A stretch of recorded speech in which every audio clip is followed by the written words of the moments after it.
देखो, grade level first में आप टीचर बनना चाहते हो तो आपको हर पार्ट को वेटेज देना पड़ेगा। वहां आपके पांचों सब्जेक्ट आपको तैयार करने पड़ेंगे, पांचों सब्जेक्ट के आपको टीचिंग मेथड तैयार करने पड़ेंगे, साइकोलॉजी आईसीटी तैयार करनी पड़ेगी, जीके का वेटेज वहां पे बढ़ जाता है।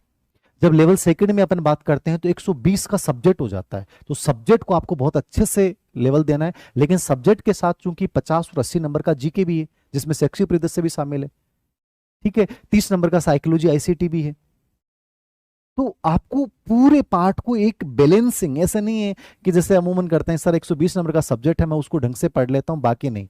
बैलेंस बनाओ।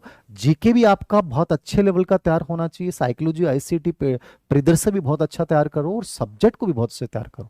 क्योंकि लेवल फर्स्ट में टीचिंग मेथड का ज्यादा वेटेज बढ़ जाता है, तो वो पीवाईक्यू बेस तैयार कर लें उस चीज को।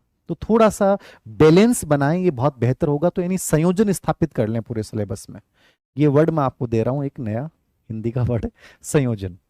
संयोजन का मतलब हो गया कि किस पार्ट को कितना वेटेज देना है, ये दिमाग में पिक्चर क्रिएट कर लें।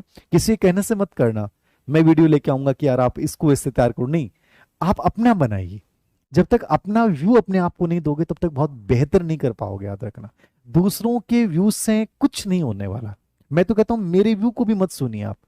सबसे बेस्ट तरीका होता कि आप अब तक जो चीजें बता रहा हूं वो चीजें तुम कर चुके होते, ठीक है। चौथा, सर कोचिंग करें कि नहीं करें, ये सवाल मेरे पास बहुत बच्चों ने पूछा इस लाइव से पहले।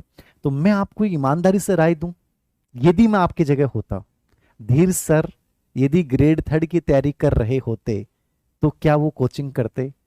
तो मेरा 100% सवाल होगा, बताइए आपको अकॉर्डिंग क्या सवाल होगा।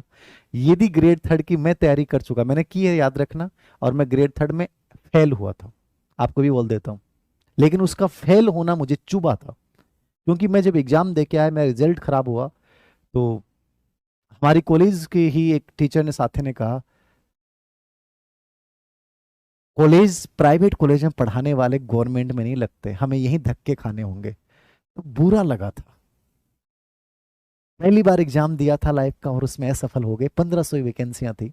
बुरा लगा था, और लगना चाहिए। मैंने उनको कोई घोषणा नहीं की कि भाई मैं लग जाऊंगा निकल जाऊंगा इस कॉलेज से, मैंने कहा कोई बात नहीं, हमें अपना काम करना है मौन रहकर, योजनाएं बनानी है मौन रहकर।